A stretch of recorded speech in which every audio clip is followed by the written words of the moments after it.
I think as Americans, we really underestimate the extent to which our lives are improved because people abroad tended to have a positive image of the United States. I mean, that English has become such a global language that people are interested in the United States through Hollywood movies, through rap music.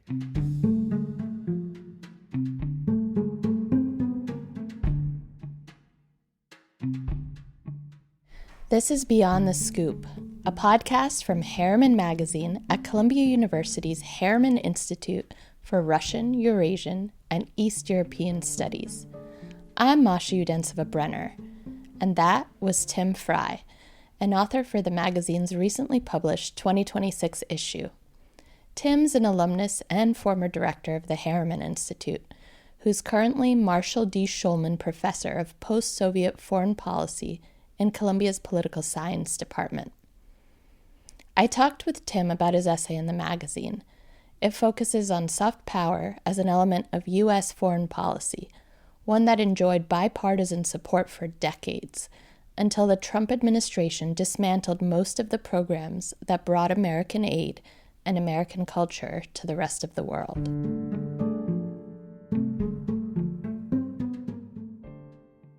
The article tracks the evolution of soft power in the United States from its high point after the collapse of the Soviet Union to the current moment where I think U.S. soft power is in shambles as perceptions about the United States across the globe have declined dramatically. Tim describes this evolution through the lens of his personal experiences. Over the course of his early career, he worked in various soft power efforts, including as a reporter at the U.S.-financed Radio Free Europe, Radio Liberty in Munich, and later as a consultant in Moscow's equivalent of the Securities and Exchange Commission. But in the late 1980s, before both of those jobs, Tim served as a young guide for a U.S. information agency traveling exhibit, touring Soviet cities to show off the U.S. way of life, particularly its technology. He says it's the best job he'll ever have. I was 23, 24 in the Soviet Union, spending 10 hours a day meeting with Soviet citizens, Russians, Georgians, who were so enthusiastic about meeting with us because 99% of the audience had never met Americans before. We were, by definition, interesting. The U.S. State Department's traveling exhibits program had started with the famous kitchen debate between Soviet leader Nikita Khrushchev and U.S. President Richard Nixon in 1959. There were 19 traveling exhibits in the years that followed, until the Soviet invasion of Afghanistan in 1979, when they were indefinitely suspended. And then with Gorbachev coming to power in 1985 and 1986, both sides agreed that they wanted to start up the exchange of cultural exhibits again. I learned about it as a recent college grad, and it was just perfect timing to see the rise of perestroika in 1987 to its real demise by early 1989 when I left the Soviet Union to start graduate school. We all knew that this was really a historic moment that we were taking part in. So I love my job now. It's a very interesting job, but it can't really replicate that kind of excitement and novelty of working for USIA. And part of that excitement was that Tim got to see so much of the country during this period, because Information USA, as the traveling exhibit was called, made its way around various corners of the USSR. Each exhibit would spend about 7 weeks in a city with 10 days of setup and 10 days of takedown on the end. And then while the exhibit was being sent by train and truck to another city, we were free to travel. So that was one of the real perks. And can you paint a picture for what a day in the life of a guide like yourself during that time looked like? An average day, we would leave the hotel by bus. We would spend about 45 minutes getting the exhibit into shape. And then at 10 o'clock, the doors would open and, there'd be a rush of guests coming into the exhibit, and they would make their way to our stands. And we would work for hours answering questions, sometimes related to the exhibit, but often having absolutely nothing to do with the props that we had in front of us. Can you describe some of the props around you? We had a copy machine. That was a very popular one. And sometimes people would give us material to copy and we would copy it for them. We had fax machines, computer-assisted drawing, blood pressure machines. We had a Plymouth Voyager. That was the most popular exhibit. Tim had a lot of fun, but he says it wasn't always comfortable to showcase the U.S. way of life to Soviets. The abundance of an American supermarket, for instance, made a depressing contrast with the chronic food shortages and the long lines Soviets had to wait in to get even the most basic goods during the late perestroika era. One prop that we had was a barcode reader and a cash register in a mock supermarket, which was very popular. One visitor, a woman from Magnitogorsk, came up to Tim and said, "My God, you can actually get fruit and vegetables year-round." Tim recalls feeling very awkward. I didn't want us to be rubbing our higher standard of living in their face. This was something that we had to negotiate.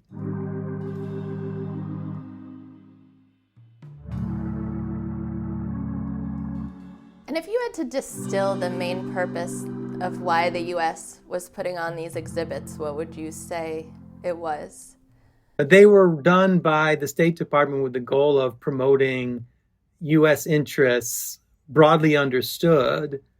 And they were an important part of the State Department's cultural and diplomatic agreements with Russia. It was something that the U.S. side insisted on and the Soviets grudgingly agreed to.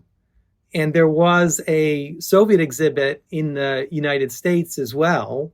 Did you visit it?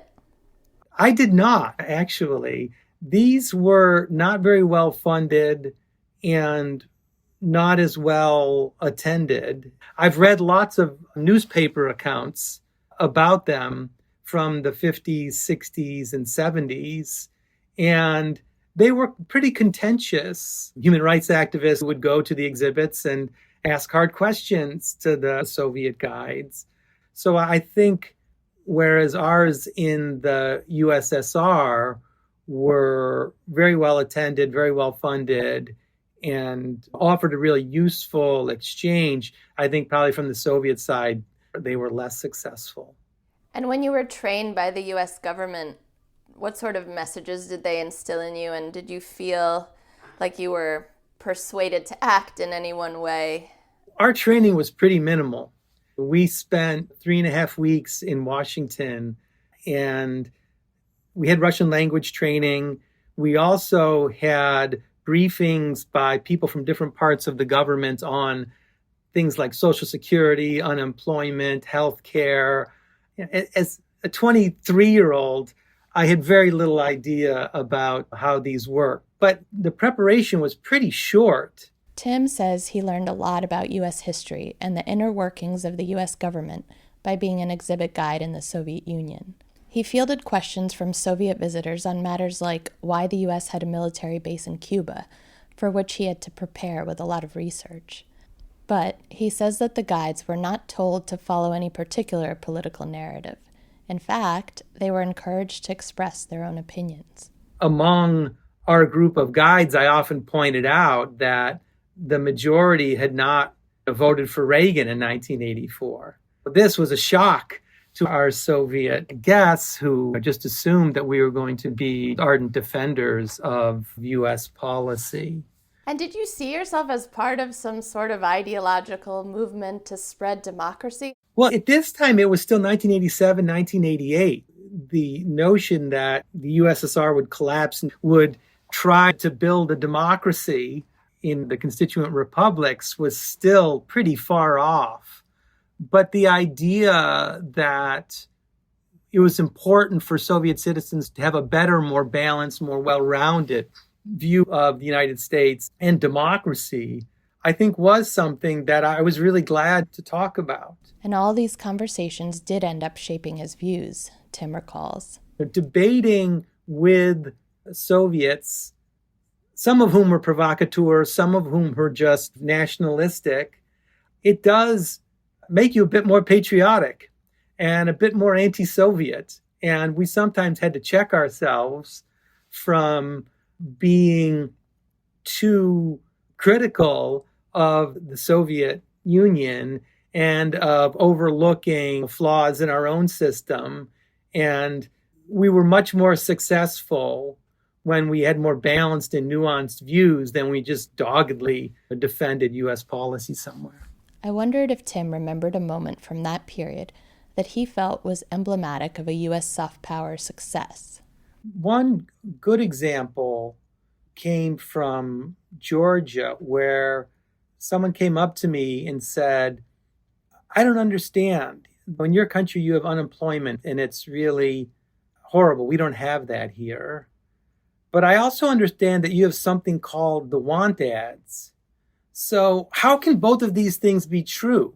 How can you have unemployment, but also have people looking for work?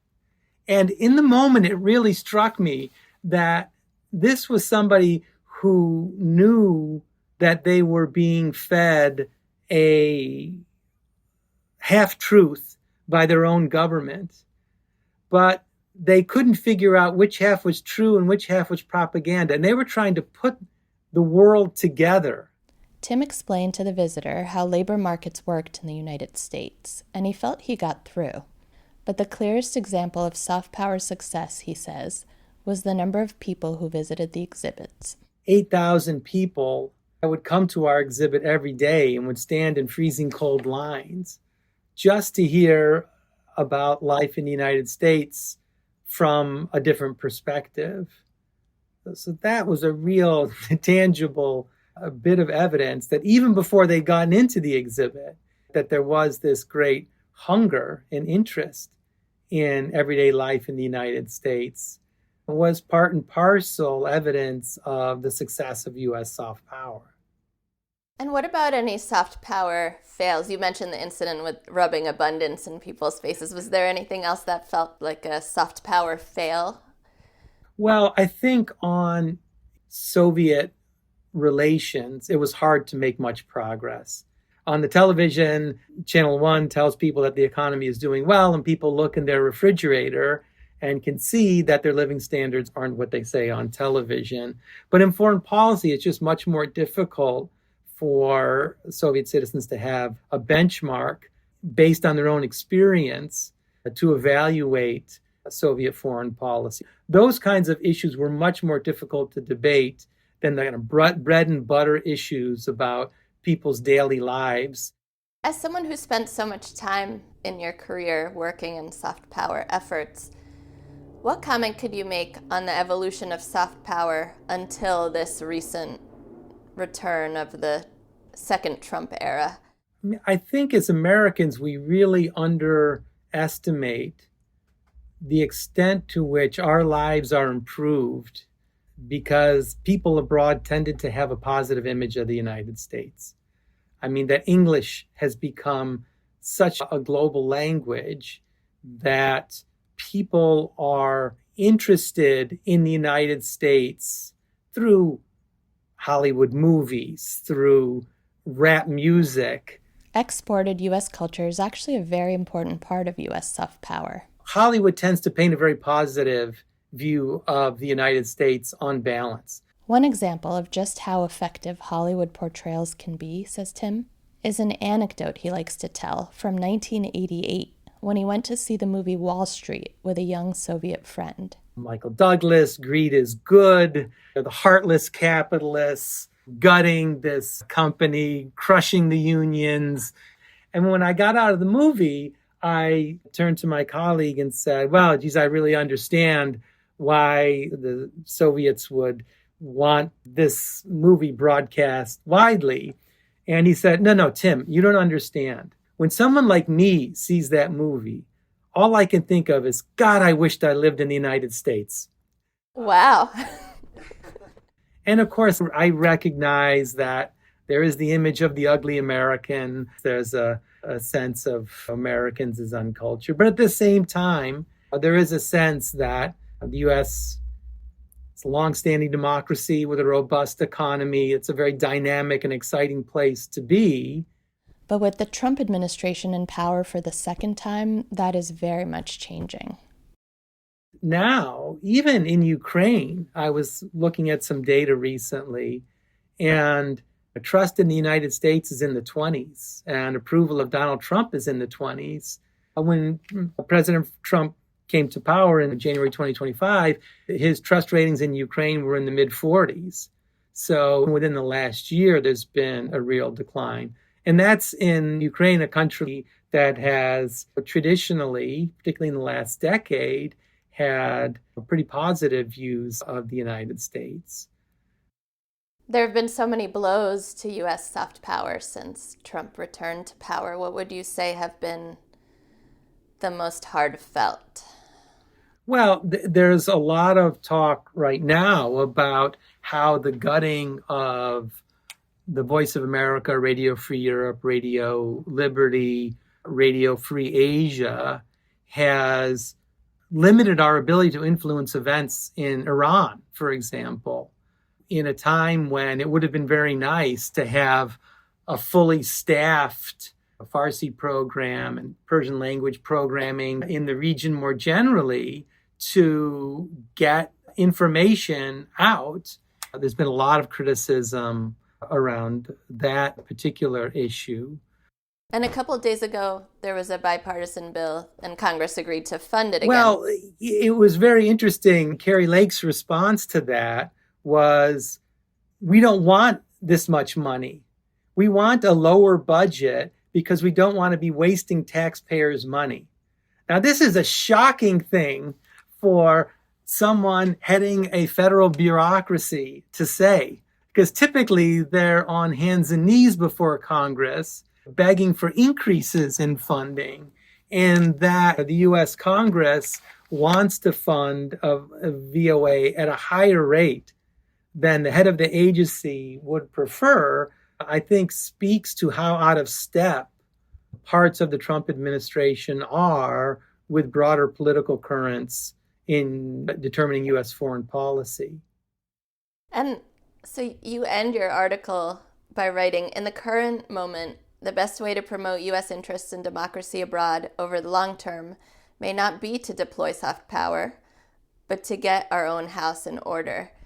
And I wanted to unpack that a bit because now our house is in even more disorder since you wrote that. And I'm wondering, in this context, do you think having more funding for soft power is even worth it? I think it's still worth it, provided that the guardrails are in place so that it continues to be balanced and professional and not simply a mouthpiece for the government. The broader point I'm trying to make, though, is that soft power is much more effective when you have a good story to tell. And right now, we don't have a particularly good story to tell. It's not a very pretty picture. And our geopolitical adversaries, particularly Russia, are jumping in to exploit as much as they can. January 6th was must-see TV for Channel 1 in Russia. And our rivals like nothing better than to say to their repressed citizens, you want democracy? Well, look what happens when you have democracy. Look at January 6th.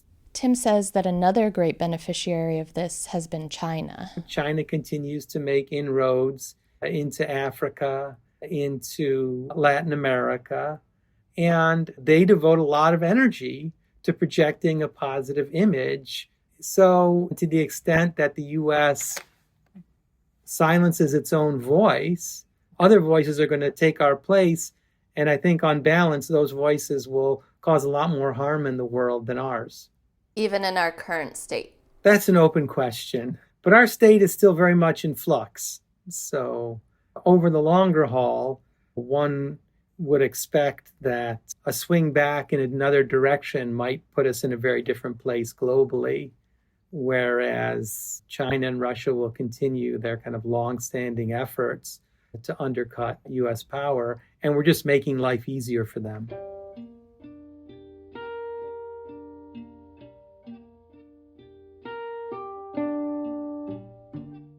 Thank you for listening to Beyond the Scoop, a podcast from Harriman Magazine at Columbia University's Harriman Institute.